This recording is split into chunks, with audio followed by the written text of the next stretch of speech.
Boa tarde, senhores. Vamos falar um pouquinho agora sobre a sintomatologia dos pacientes que possuem a demência dos corpúsculos de Lewy.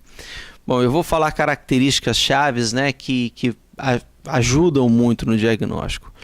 Primeira característica é um paciente que possui flutuações do nível de consciência e de cognição, ou seja, em determinados horários do dia ou em determinados dias ele está acordado, vigil, alerta, consciente. Em determinados momentos ele tem às vezes uma sonolência muito intensa ou fica extremamente apático, olhando para o nada, meio parado, sem ter contato nenhum. Ou desenvolve uma alteração importante na capacidade de linguagem, de memória ou mesmo comportamental. É óbvio que cabe uma série de diagnósticos diferenciais dentro disso. Por exemplo, uma crise parcial complexa no qual o paciente fica meio parado, de olho arregalado. Mas a síndrome de Lewy, uma das características muito importantes são essas flutuações. O paciente está bem, de repente ele tem uma piora funcional e depois ele melhora, tá? Isso pode acontecer no Alzheimer também, mas é com menos frequência. Na doença de Lewy é muito marcado. Então, prestem bem atenção. A primeira característica, flutuação do nível de consciência e cognição. Segunda característica, alucinações visuais muito bem desenvolvidas. Não é um vultinho. Ele vê realmente criança, ele vê gente, ele vê bicho. Às vezes ele vê bicho na parede.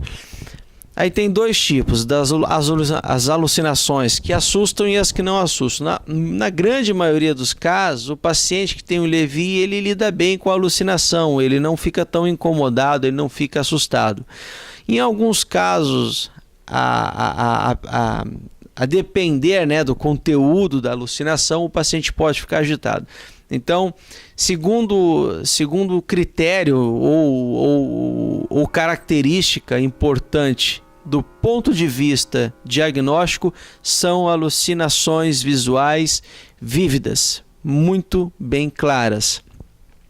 Terceiro ponto, esses pacientes eles não têm uma perda de memória recente tão acentuada igual o paciente que tem Alzheimer, tá?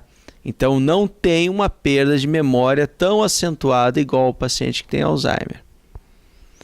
Esse é o terceiro ponto. Quarto ponto, podem desenvolver sinais semelhantes ao Parkinson, é o que nós chamamos de parkinsonismo. Principalmente quando esses pacientes, por apresentarem eventos de alucinação, são tratados com medicações antipsicóticas. Por eles serem extremamente sensíveis aos antipsicóticos, eles desenvolvem um quadro extrapiramidal.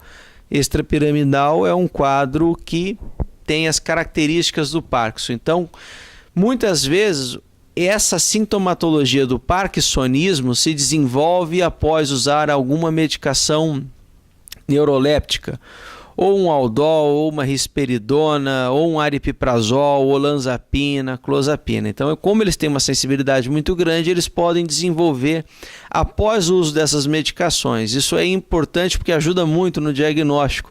Às vezes o paciente vai lá e daí você fala, mas quando é que ele começou a ficar travado desse jeito, com dificuldade para andar, com dificuldade para deambular?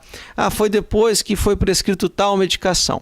Bom, então isso aí ajuda bastante no diagnóstico. No entanto, o paciente também pode desenvolver o parkinsonismo sem ter usado essas medicações. Então, a quarta característica é sinais de parkinsonismo, muitas vezes de forma precoce na doença, tá?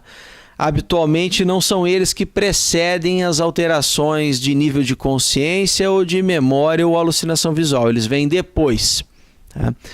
Uma outra característica, eu falei para vocês que o esquecimento é mais leve do que o Alzheimer, no entanto ele tende a evoluir mais rápido, tá? Então a doença do corpúsculo de Lewy costuma ter uma evolução mais rápida em termos de esquecimento do que o Alzheimer, até no quesito de perda de capacidade funcional, que, como nós vimos, é uma coisa extremamente importante, que inclusive associada a outros critérios define demência.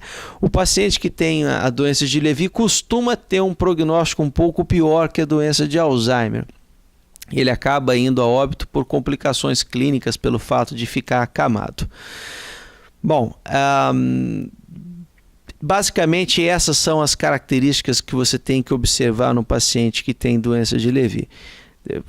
No próximo vídeo eu vou falar a diferença entre a demência do Parkinson e a demência do corpúsculo de Levy. Isso é importante a gente ter isso em mente para poder fazer essa diferenciação. Foi um prazer em falar com os senhores. Boa tarde.